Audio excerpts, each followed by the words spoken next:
A St. Augustine man killed in a small plane crash in Starke. Thanks so much for joining us tonight. I'm Channing Curtis. Bradford County Fire Rescue tells us this crash happened while the pilot was practicing stunts. Now we want to get you right out to our Zach Wilcox live from Keystone Heights Airport, right on the Bradford and Clay County line. So Zach, investigators are still out there right now.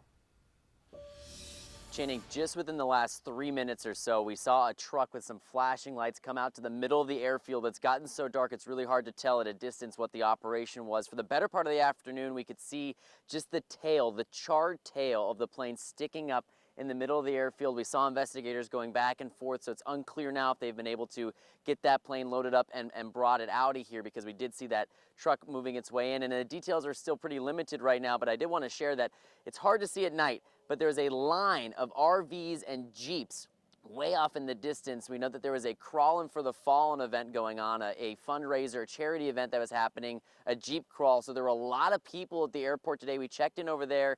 Organizers told us that the plane flying wasn't affiliated with the Jeep crawl, but a lot of the folks who were there unfortunately had to witness that crash as it happened. And we don't have a ton of information from FHP at this point, but they did tell us that it was a 46-year-old man from St. Augustine. They're still investigating what exactly happened in the air that caused the plane to crash. But as you mentioned, we found out from Bradford County Sheriff's Office and Fire Rescue that it was a stunt plane. It appeared to be practicing some of its stunt routine. And we also heard that from a pilot who was working on his plane at a hangar right nearby, who mentioned that he heard all of this and then shortly after that saw all of this happening, and in his 20 years of flying out of this airport had never seen a tragedy like this.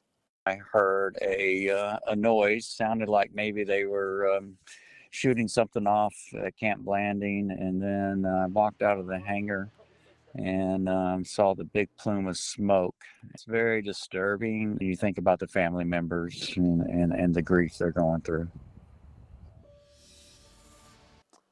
The identity of the pilot has not been released publicly yet. However, we did get a message from Goulion Racing that the pilot used to race with them before they stopped racing back in 2019, and that he'd started focusing on his business out of Palatka, but they'd stayed close with them through the years, and they are devastated by this tragedy.